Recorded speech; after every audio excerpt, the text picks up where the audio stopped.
Welcome everyone to Dunedin Fine Arts Center virtual art space, where we're so pleased and privileged today to be speaking with Rebecca Sexton Larson, one of our featured artists this fall, who has wowed us really with her poetic photographic images, a sort of mixture of digital and analog technique, and humorous.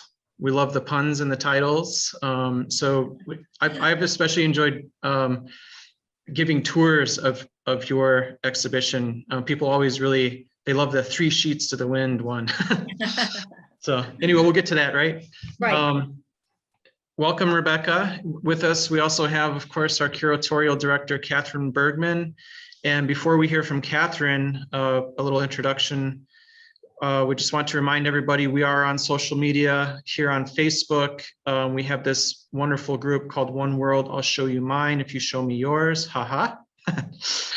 And we also have a Instagram page, so please follow us and be entertained, I suppose, and educated. Catherine, how are you today? Great. Thanks, Nathan. Happy to be here. I know you and Rebecca go way back. We do. I'm going to make it so I can see myself on the, because is there a way I can see myself? If you go to the top of your little window. View options. Yes. And it says what? Side by side? No. It is, let's see, what one am I on here? It helps me. It gives me confidence. It's like 2 little rectangles stacked on each other. Huh. Oh, it doesn't do that. Oh well, that doesn't matter then. That doesn't matter. Right now I have side by side mode. Oh, there I am.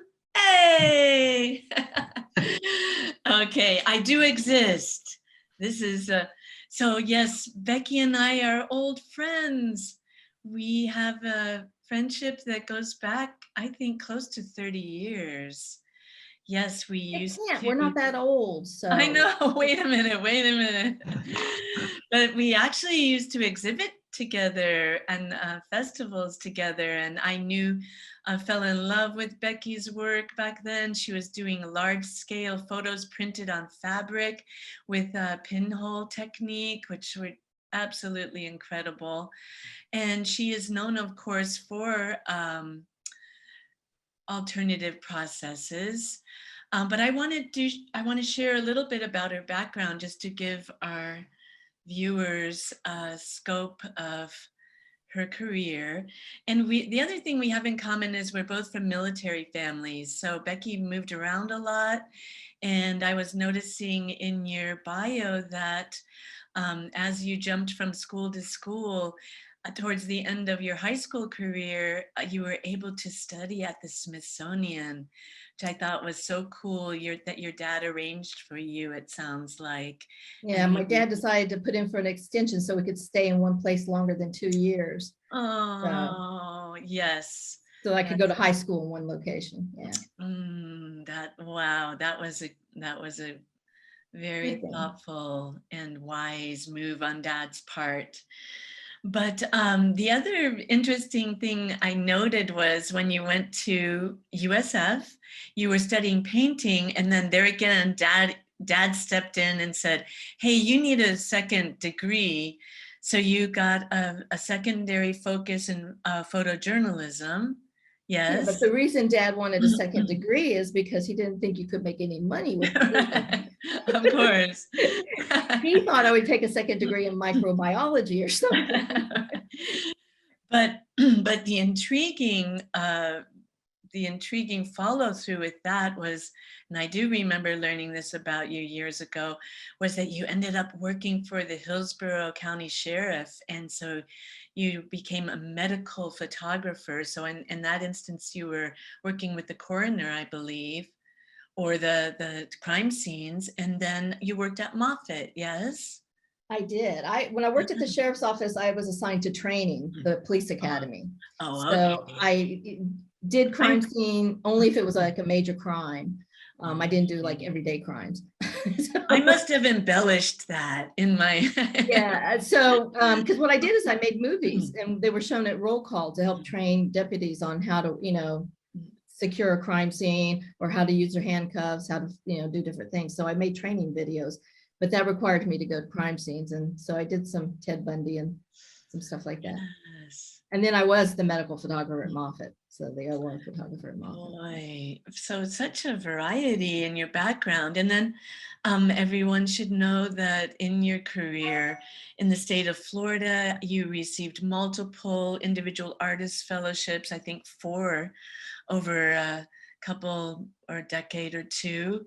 And you were also the photographer laureate of the city of Tampa in 2005, which is a great honor.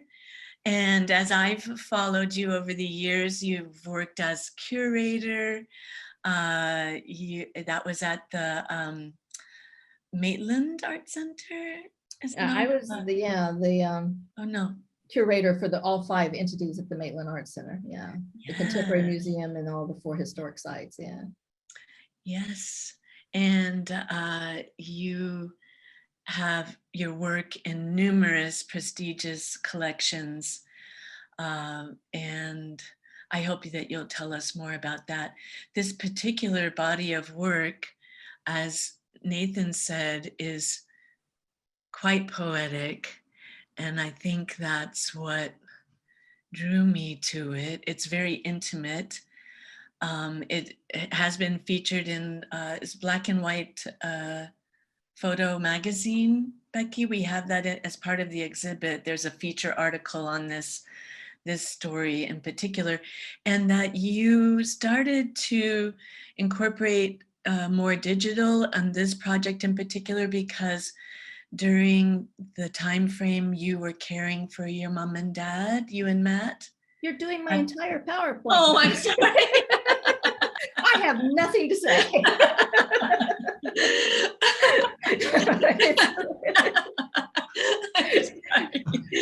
I just want to brag on you. That's all. I appreciate it. Go ahead. Okay, so I'm going to stop right now. But we are privileged to have the work here, and so many people have commented on it. And the one title that I love the best is the one. Let me see. Once bitten, twice shy. Yeah. And that's a beautiful, well, hopefully we'll see that image. So welcome, Becky. Thank you. I love you. Yeah, we can't wait. We can't wait to see your presentation, Becky. We pretty much heard all the audio already. So I'll just go through the image. Through the images and yeah. I got to give Catherine a hard time. So. Okay, you were ready for me to share? You're welcome to share your screen when you're ready. Yep. Okay. We have liftoff.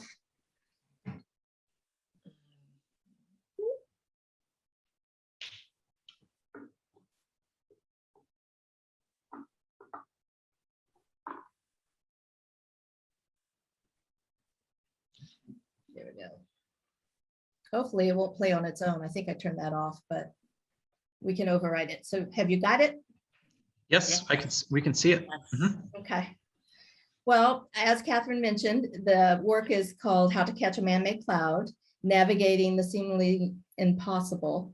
And that does reference the fact that 10 years ago, I was tasked with taking care of my parents.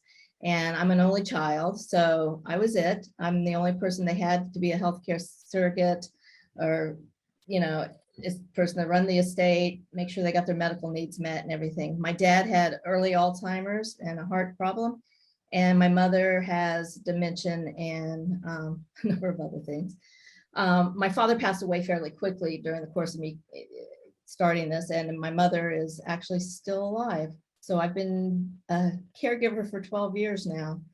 But to kind of put it in context here, I was going to go back and show what I did prior. And as Catherine mentioned, this is a large hand-colored photograph. It's about I think this one's almost 8 feet wide. And it's in the collection of the Polk Museum. So it's originally a black and white photograph that I hand painted with oils. And so when I first started out, I was doing lots of these really large photographs, but they were extremely time consuming. You know, I would set up these still lifes, I would shoot for several weeks. Then I would print in the darkroom with the mural paper, and then I would spend months hand painting. So, you know, once I would start any part of the process, it would be hard to be interrupted. And here's another one. This one is actually in the collection of Graham Nash from Crosby, Stills and Nash. And these are the cameras I used to take. This particular image was done with a Tide camera in the center there. Shot with 4x5 sheet film from Polaroid. And I was fortunate enough that Polaroid has 2 of my pieces also. So they gave me film, because they don't give you money, they give you product, which is fine. So I did a whole series like this, and this is another large one. But like I mentioned, you know, I would really get involved in them. If I started painting, I would paint for hours on end. If I was in the darkroom, I'd be in the darkroom for like days on end. And once my parents became ill, it became very difficult to continue to do these large hand painted photographs, because at one point my father was calling me or was in the hospital almost every Saturday. He was at my house multiple times during the week because he would have breathing issues and my mother couldn't handle it. And so he came to me, and you never could really plan on any period of time because it wasn't going to be there. You know, something was going to come up. So I knew I would go insane if I didn't continue to do my artwork. And I needed to come up with a resolve to where I could still be creative and still take care of their needs and stuff. So what I did was I started working digitally. And anyone that knows me or did art shows with me probably remembers me saying, I will never do digital. I don't like digital. I'm not going to do that. I'm a purist. I only do darkroom. I don't like it. Well, things change. And what I found is, you know, I was fortunate in that I had tons of images that I've shot over the course of 30 something years doing photography. And I'm really anal with my photographs in that I catalog everything. And I'm going to show you some of that toward the end. So I'll have like a folder full of houses, or I'll have a folder full of trees, or a folder full of, you know, objects. So one day I sat down, I just started playing and building these stories using images I'd shot in the past. And these are all done in Photoshop. And I do not profess to be a Photoshop expert by any means. I realize that proportions off in some of them. I realize, you know, lights and darks may not be that accurate, but I tend to do pieces for the emotional effect that I want to give, as opposed to the correctness of this scene. It drives Matt crazy, who's down there now. And there's one particular piece with a boat that he just gets wigged out about, but anyway. So I started working digitally. I started working on a laptop because I could take my laptop out to my parents' house, or I could take my laptop to the nursing home where they were. You know, I could come home and work a little bit on the laptop and just close it and not feel that, you know, I didn't get anything done. So that's how the series originated. This one's Glass Houses, and they're all titled after idioms. So some of them you may recognize more than others. I think Nathan mentioned 3 sheets to the wind seems to be very popular with people. Yes. Every picture tells a story, and you can start to see the components. I'm not using, you know, almost all the scenes don't exist. This tree is in my backyard, but the painting came from a, you know, garage sale. Part of the fence came from someplace else. The sky came from someplace else. That's one of my favorites, that one. Yeah, that's almost sold out. The edition's already sold out. Yeah. Can I just interject here, Becky, that so many people have thought this is a mirror. Mm-hmm. It's not. It's one of those old vintage prints. I actually have it right here. I thought it was a mirror. I did too. Yeah. And I was like, wow, I wonder how she shot it and didn't get her reflection in there. Well, I can take the reflection out. Well, that's what I was thinking. I was like, well, she's using Photoshop, so. Yeah. And Okay. that's funny you'd say that, because I've been working the last few weeks on a piece that is a mirror with a figure reflected in a mirror, and I'm trying to put the reflections back in. Not real successful yet with that, but. So black hole, a lot of people are like, are the leaves going down or are the leaves coming out, blowing out? I love this one too. I just love it. And with this particular one, you know, this black hole is in Charleston, South Carolina. And the leaves I piecemealed from different things. And sometimes if I don't have the object, I'll set up and I'll shoot specific objects I know I need for the image. or I will use stock agencies. I will buy images. And there's also a lot of agencies that have free, copyright free images that I'll sometimes take, but I try not to do that very much because I really want it to be my hand and my vision. There you go. There's 3 sheets to the wind. And with a lot of them, I set out to do them because I just wanted to see if I could. I just wanted to see if I could make it look like there were sheets blowing in the wind. It's kind of like I'm giving myself these self-assignments as I go along.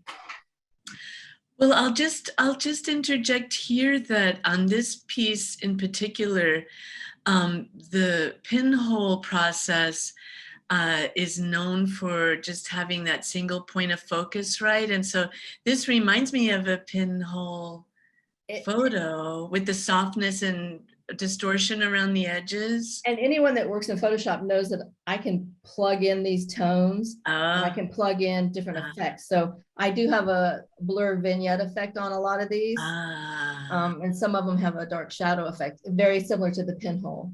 Yeah. Okay. When you're looking out there, very rarely when you look left to right or top to bottom is everything in focus. I mean, we all have a certain sense where there's a point where it's falling off. I just bring that fall off a lot faster to the image. So what was it like for you to work with the digital after being so resistant?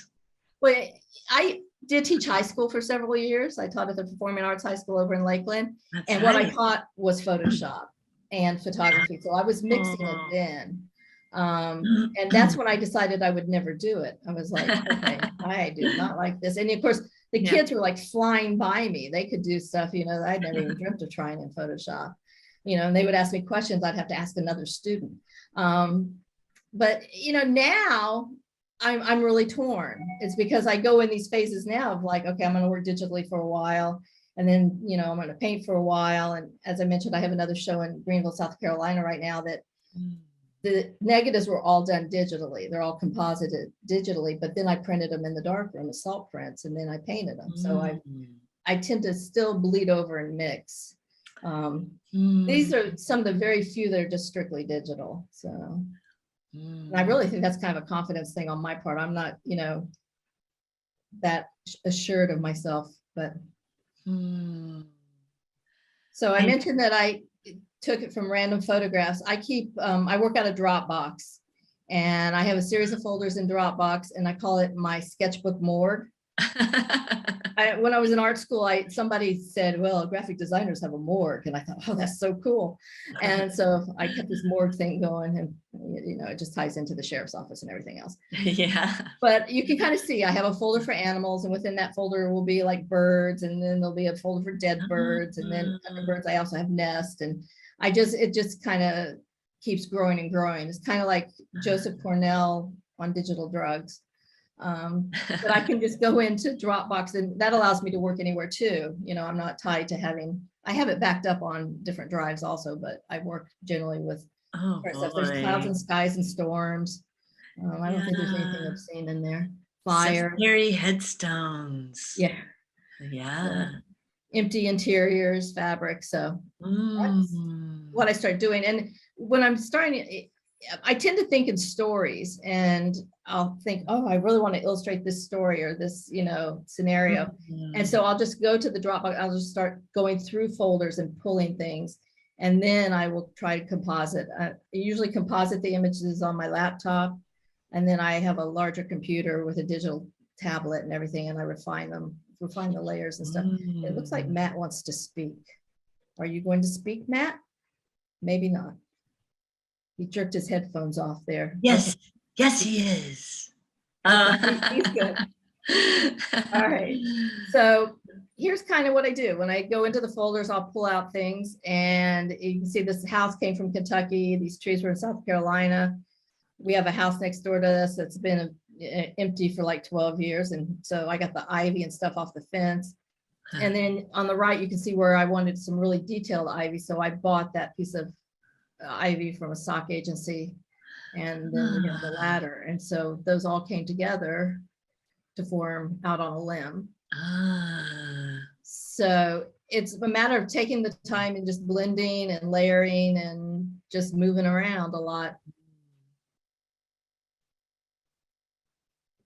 Here's the one that drives Matt crazy because of the perspective of the boat. Everyone's praising that sign. But I like the boat the way it is. I really like this one because it takes a little bit of time for people to notice that the scale is weird in this one. It's yeah. Unless you're Mr. Anal down there and he noticed right away, but I've sold See, I didn't several of even these, notice so that. I'm not complaining. So, set up house. Now that I've shown you the different bits and pieces, you can kind of start to see.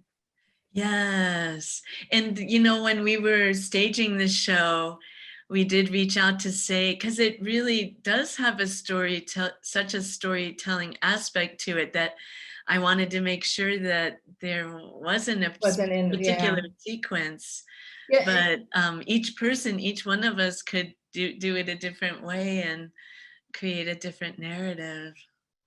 And I want them to be like little individual chapters, but they don't necessarily relate to the whole. This relates to the whole in that they're done while I was caring for my parents. So I think, you know, the poetic look is kind of parallel to what was happening on the other side and the hysteria and the craziness I was going through. But this one was kind of interesting to do. But it was featured in Black and White magazine, as you mentioned. I think this is the magazine I dropped off to you guys. Yes. And I was real fortunate. I think they did like 10 pages in there. Yes. They did a pretty extensive article. And then the pandemic hit and all the bookstores closed down and nobody got it. So, Oh my God. I have multiple copies if anyone would like some. It's also featured in the Australian Black and White photography magazine. So that was recently. Yes. And then a few things online. So, and as we mentioned before, I've always been very organized and I've always kind of tried to make the time to do things and, you know, have a day when I would send out submissions or a day that I would inquire about articles and stuff. But with the pandemic, it's like it just kind of doubled the amount of time. And I just found that I was sending out, you know, more requests for shows and more, you know, submissions to magazines, and some hit, some didn't hit, but it worked out pretty well actually during the pandemic. Yes. Here's another nest egg. Yes. There are actually about 50 in the series, but don't panic, people. I'm not going to show all 50. No, I noticed that because there were some images. Wait a minute. You don't have that. Yeah. Yes. Yeah, I love this one. Yeah, I like this one too. This is a hiking trail up in Kentucky. And the books I actually put down the hallway in my house and photographed them down the hallway in my house and then laid them into the hiking trail. I love this one too. Love it. Wild. This one I just keep tweaking. I mean, I still keep tweaking. I keep moving cards and twisting cards, and it's like trying not to repeat cards. It's like, you know, yeah. I think I had 15 of spades. I'm like, I can't do that. Then there's some more that are more simplistic. This is Bed of Roses. And One's Heart. This one has a beautiful cast. I'm not seeing it translate. It doesn't translate in this slide, yeah. Yes, but there's some real nuances in the coloration with this one. And, you know, even though I tried to be consistent and I used a consistent filter pack on the whole series, depending on the contrast or depending on, you know, different aspects like that, the tones would relate differently. So. Can I ask just a quick techie question? Only if it's quick. Okay. How much, this seems like a lot of work, you know, putting images together, paste, you know, sort of collaging in a way, and then having to make them kind of seamless and then filtering. How much time does it take to do an image like this, do you think? You know, it depends. Something like this, I could do in several days. It's, you know, it's just a matter of masking the different aspects. But I tend to use a lot of woods and a lot of leaves and a lot of ivy and stuff. And when you start having to get in and mask around all those leaves and drop out backgrounds on trees and limbs and stuff, it can go on for a while. Yeah. You know, and it's weird because I have trouble sleeping, so I only sleep like 3 hours a night if I get that. So I got up last night and I was working, and it's kind of like you just get into this zone and you don't really realize it. You know, I never really got into the zone when I was in the dark room, but on the computer and with the digital tablet, it's just like, you know, I can just go, and then before I know it, you know, I'm like, I think I woke Matt up. It was like 4 a.m. I'm like, I haven't gone to bed yet. Oh, I was panicking.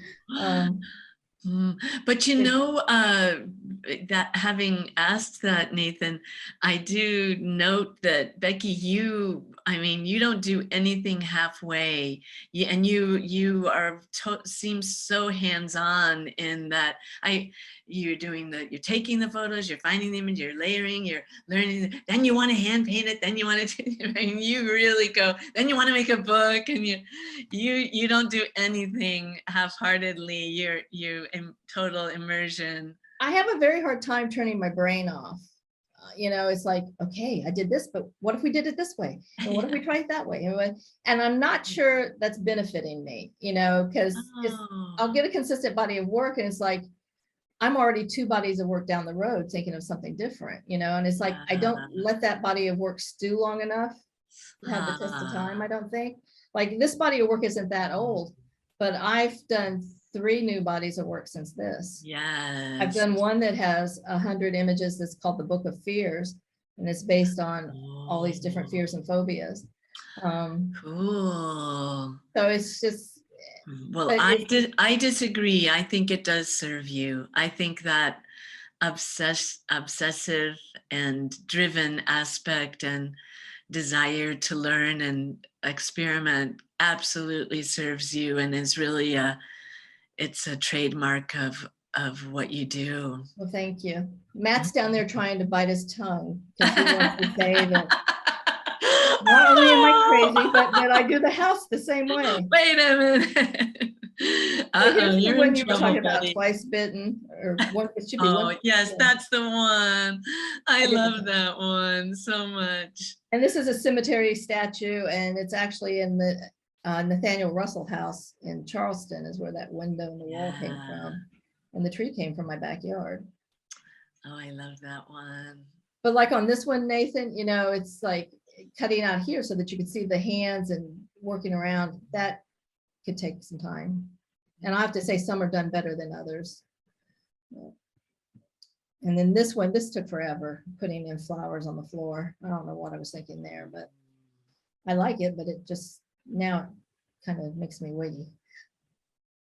Same with this one. Love it. Yeah. It's kind of great, reminds me Great Expectations, kind of. Yeah. The insanity of the.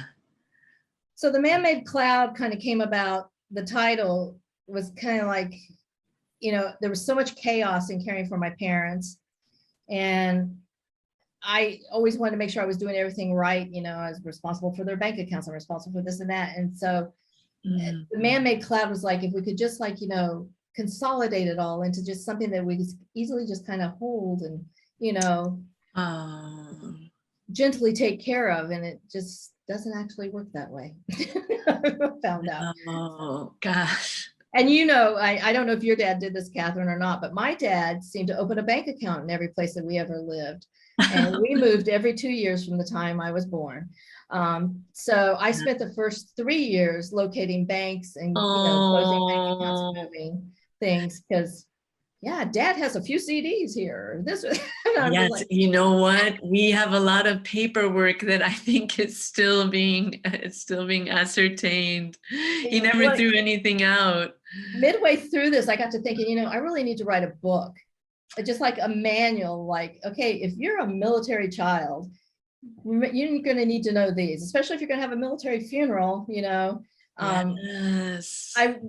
My dad wanted a military funeral and wanted to be buried in his uniform. Well, when I went to get his uniform, he was missing the pants and the tie, you know, and so that meant I had to go out to MacDill and get a pair of pants and tie, but they were on high alert. So, you know, I was met by a pregnant lady with a machine gun who took me to the clothing sales. They wouldn't let Matt go with me. And it was just like all these different things, you know, that you just don't count on. I think I've got it more put together now for my mom because I've been doing it a while, but Yes. it's challenging. You know, and I think Yes. people don't understand the amount of energy and time that goes into caring for someone that's elderly, even if they aren't living with you. That You is know, the so responsibility true. of doctor's appointments and making sure the nursing home or wherever their caregivers doing what they need to do. And it's really been a learning experience as far as. That's so true, Becky, so true. And really, it's remarkable that you were able to continue to create through that. Well, I think for all of us that create, that's our, you know, that's our outlet. That's the thing that kind of centers us and keeps us, you know, on track. Yeah. Because I really would have driven off the Skyway Bridge multiple times if I had not been able to do some of this. So yeah. So moving kind of into that, I was doing those pure digital images. I'm able to do those digital images and output them on transparency film. I have a large printer. I have a couple large printers actually, and I could take that film and then use it in the darkroom. And so I was fortunate before the pandemic, I got a residency at Hambridge, and this is Hambridge in Georgia. That's my little cabin that I was in that had no internet, no telephone, no nothing. I had to come down the hill to eat my meals and go back up the hill. And the other artists weren't allowed to come to your cabin unless you invited them. So total isolation in the middle of the woods. Oh, so, that sounds heavenly. Was it? No. Was it hell? You know, I can do without a TV and I can do without some of that stuff. But the fact I didn't have a phone in case there was an emergency, I did not have a gun. So it was a little scary, and it was so dark at night, and they didn't have any at that time. They didn't have any blinds or anything on the windows, and I had floor to ceiling windows in the studio portion, which is the one side here. And I would be looking at this black window, not knowing if anybody was out there looking in on me, because I backed the woods that went into North Carolina. So it was interesting, but I would do it again. You know, I will say that I would definitely do it again. And the people there are extraordinary. And the chef they have that makes your meals are all vegetarian meals, and she's just unbelievable. Wow. Did you have any encounters of the animal kind? Oh yeah. Yeah, there were several different animals there. There was a lot of bug kind too. Both in the cabin and outside the cabin. Hey, but for a Florida girl, that's nothing. It wasn't that wasn't that bad. Yeah. Matt wrote a little note in the chat. Said something about a huge X marking a Bigfoot. Bigfoot area. Matt believes, you know, that Bigfoot leaves these different signs, and one of the signs that people that are into Bigfoot believe in are they make these X's. And right outside the door of my cabin was this huge X that had been made. So Matt was convinced that I was just up there with Bigfoot. Anyway, focus. Was Matt in the area at the time? You know, actually Matt was, because Matt took the opportunity to take we have an Airstream, so he took the Airstream to Black Rock Mountain and was camping on top of a mountain several miles away. Nice. So we both took breaks during this time. Oh, perfect. So he was camping and Bigfooting, and I was making art. So when I went there, I took a bunch of pieces that had been done with these digital negatives that I made salt prints out of, and then I used watercolor. And this is what I started doing while I was at Hambridge, which is hand painting in watercolor on salt prints, which is a process that was done in early 19th century. This one's only child. Do you have the watercolors that you love and recommend, or do you? You know, I'm kind of all over the place. And actually, when I say watercolor, I use gouache a lot. So I love gouache. Yeah. Yes. So, and yeah, I'm all over the place with brushes or whatever, you know. It's like sometimes you have a lot of money and you can buy expensive stuff, and sometimes you don't. Okay, kind of go with the flow. Here's another one, Hazel and Doris. And this is really just like the ones that are on exhibit there, other than these are hand painted. The house came from someplace else, the stars, the figures came from a cabinet card. So it's all composited. What a nice mixture. I love it. It's And really a then good I marriage. decided to put them into folios and to actually add the stories with them. The one that's on the ground there where the bride is missing her face. I actually had my grandmother went through a photo album and cut the head off this lady in the family photo album all through the whole thing. It's like, and didn't just cut it. She took pinking shears and took it out because my uncle got a divorce and it was her son. And so we just eliminated his ex-wife from the family history. So I did a piece kind of based on, you know, the bride with the missing face. And that's what the story is. Whoa. Yeah. You did not want to piss the lady off, you know.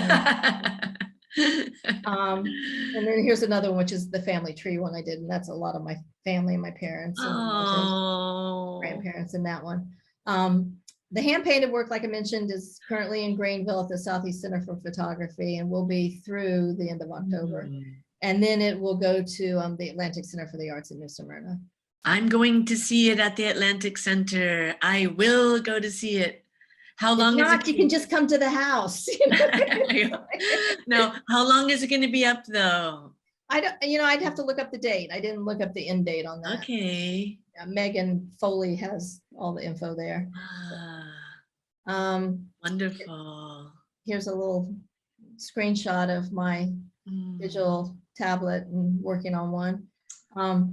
If you want to see more images, you can go to my website at sextonlarson.com or my Instagram account, which is also Sexton Larson. Beat me to the punch.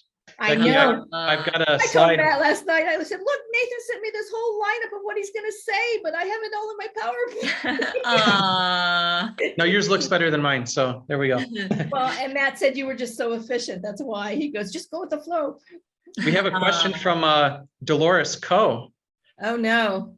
She asks, what is the scale of the images for the Atlantic Center? They vary. There are some that are 20 by or 20 by 24, and then the small ones that are 10 by 10, and there's some that are 6 by 6. So painted ones all are in various sizes. The books are about 11 by 14, the folio books with the stories. Okay.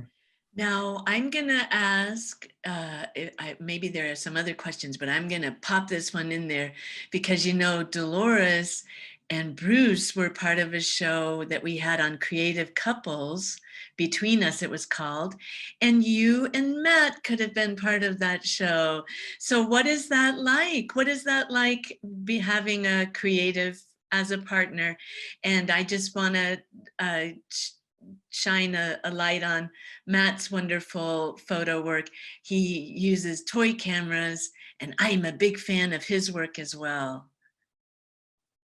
Do you want to answer, Matt, or you want me to answer? Oh, he can't. Matt's at work, so he's in the office, but he can't really say anything. Okay. Otherwise, everybody there in News Channel 8 will hear. Yeah, there you go. He's at work, even though he has a Tribune sign up in Channel 8. You know, Matt and I met at USF, and we met in the dark room. So we were already making images and doing different work. Yeah, the dark. And we work totally differently. I mean, Matt's very technical and like, okay, we have to do this a quarter of a stop, and we have to use this filter at 3 points, and we have to do this. And I'm very much the feng shui kind of, you know, looks good, let's go with it kind of person. But even when we travel and we're out shooting, we could be standing in the same place and we have totally two different visions, because we know how I know how I'm going to use the images later, and he knows what he's trying to do at that moment. So we shoot completely different. I think we said a couple of years ago we'll never show again together. We did that a couple of times, and it was like, not doing that anymore. But yeah, I mean, his work is totally kind of taking different directions, and he does a lot of video production now too. So with his pieces. Yes. Okay. We have a question in the chat box from Meryl Schuyler. She asks about the picture behind you, Becky, and what is that picture behind you? It's beautiful, is what she says. It's a hand-painted black and white photograph. Thank you. And it's painted with oils, and it's about 30 by 30. And I went through this phase where I had these white linens and I was just throwing objects on white linens and photographing the white linens and emptying drawers and putting everything that's in a drawer on a white tablecloth and photographing that. So that was from that series. I like how it's painted, so I kept this one for me. Yeah.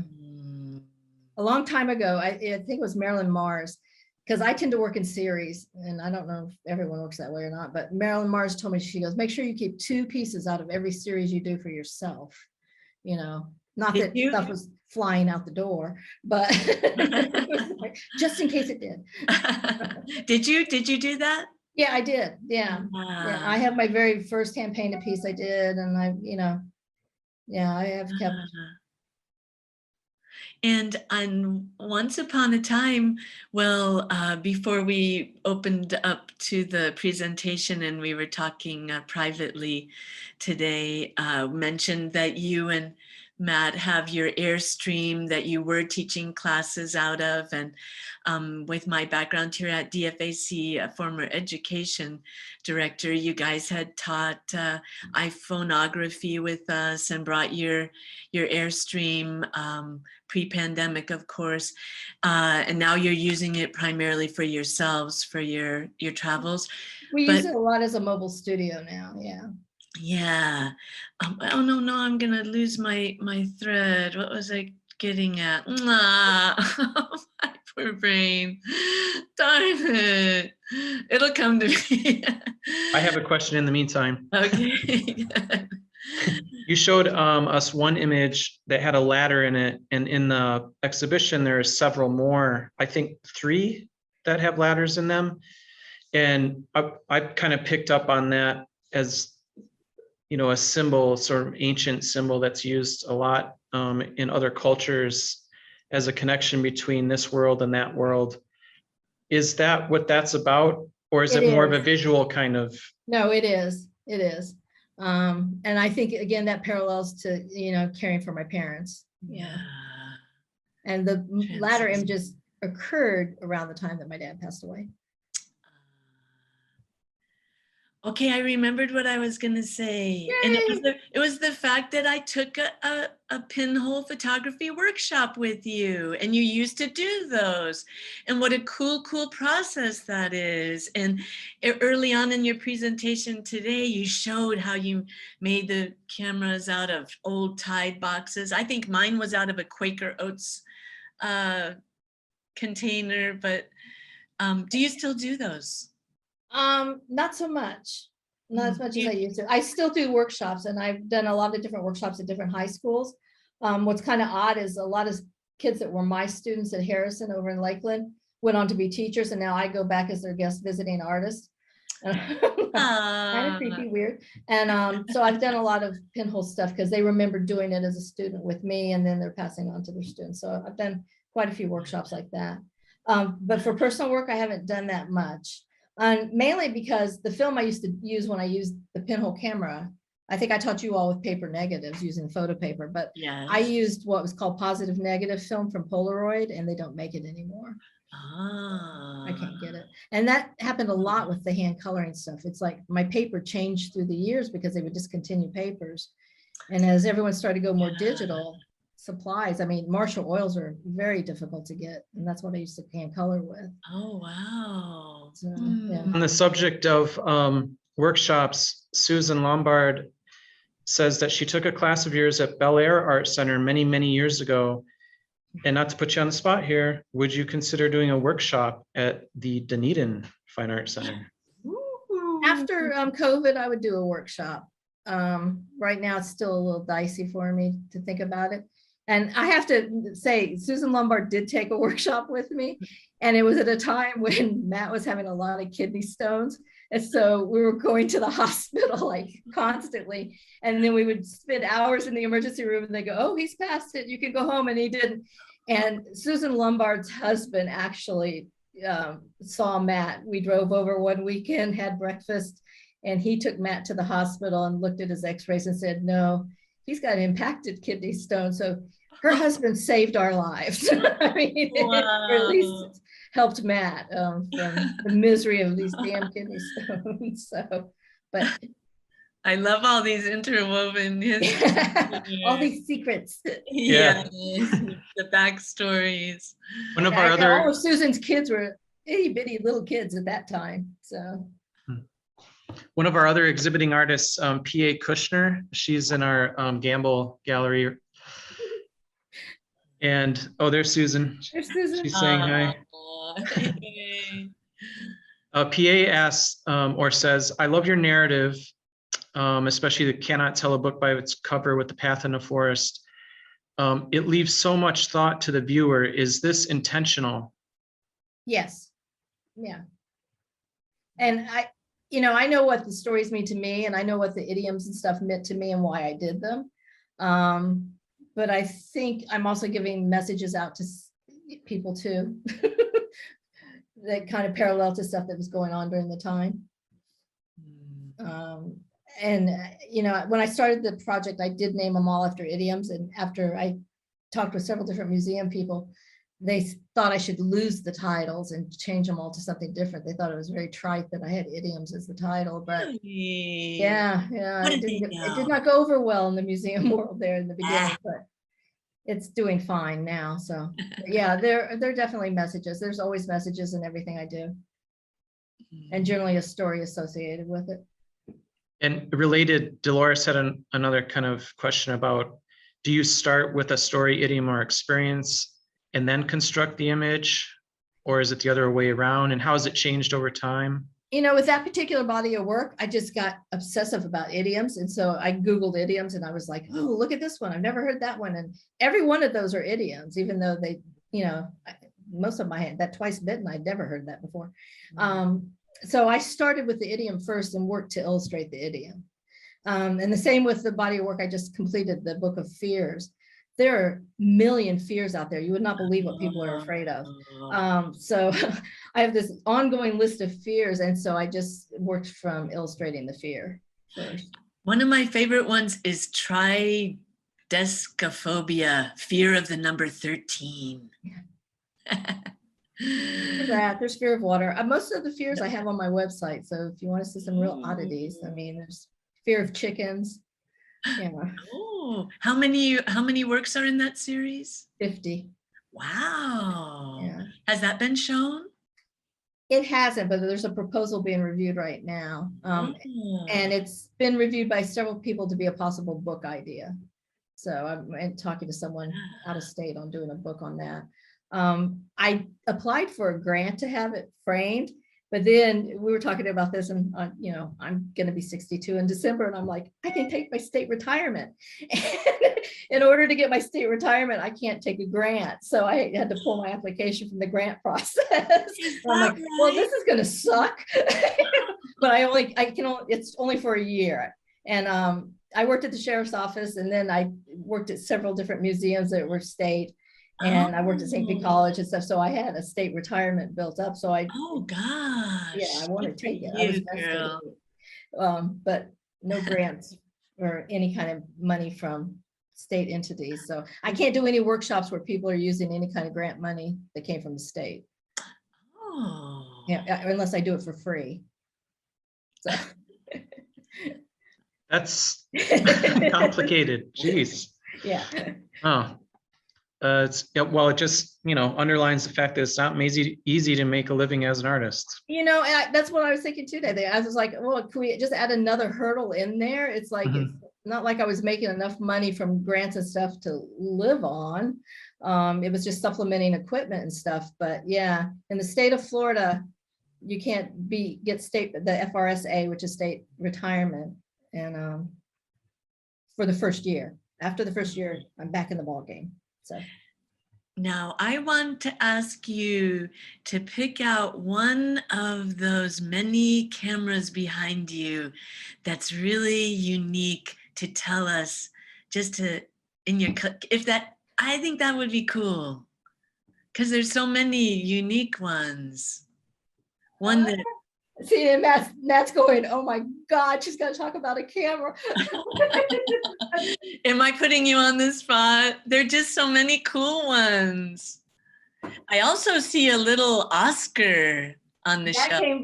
That came from Sophia Sanchez. So she developed something and I was the only person using it. So she gave me an Oscar. It's a long story. Anyway, this is a pinhole camera and you got the bellows there. You got the back glass on the back.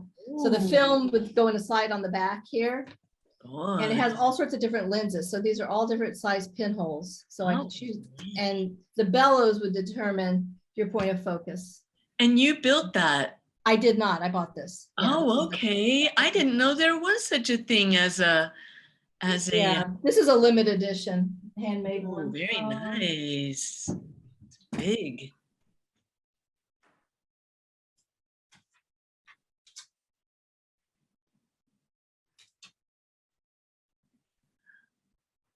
Glad I'm wearing pants since you told me I had to get up and get cameras. Not that I wouldn't, but so here's another pinhole camera. This one is also bought, but this is pretty easy to make. And this has one pinhole. There's your lens or your cover. And just so people know, anything can be used to make a pinhole. Anything that's light tight, you can make a camera out of, yeah. And like one of the famous ones was somebody turned a VW Bug into one, right? Right. I did a couple using the room in the house. You put a pinhole on the window and shot the backyard onto the wall. So, and see, it's just a light tight box on the inside. And the film back would go here. Very neat. And this one actually has a tripod mount on the bottom. Gosh, I never knew you could buy. Well, why couldn't you? That they were pre-made. Yeah. And I always put my notes on the bottom of my camera. So if you have one of my cameras, you've got my notes too.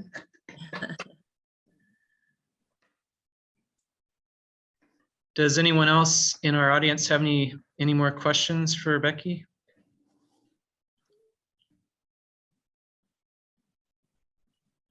If you can't find the chat box, you can unmute yourself and just yell out. Yeah, I have to say that when I went to USF, I majored in painting and my emphasis was in watercolor, and Bruce Marsh was my professor at USF. Oh, there you go. I think of Bruce every time I get out the old paintbrush and do watercolor. So. Oh, well. I think that Bruce has taught many people in the area. I've run into a lot of people. Oh yeah, Bruce was my from maestro to maestro. That's right.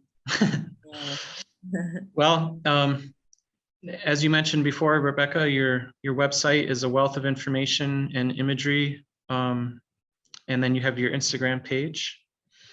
So if there's no more questions. I think Laura's just asked one about what experimental processes you're playing with right now, Becky. Oh, okay.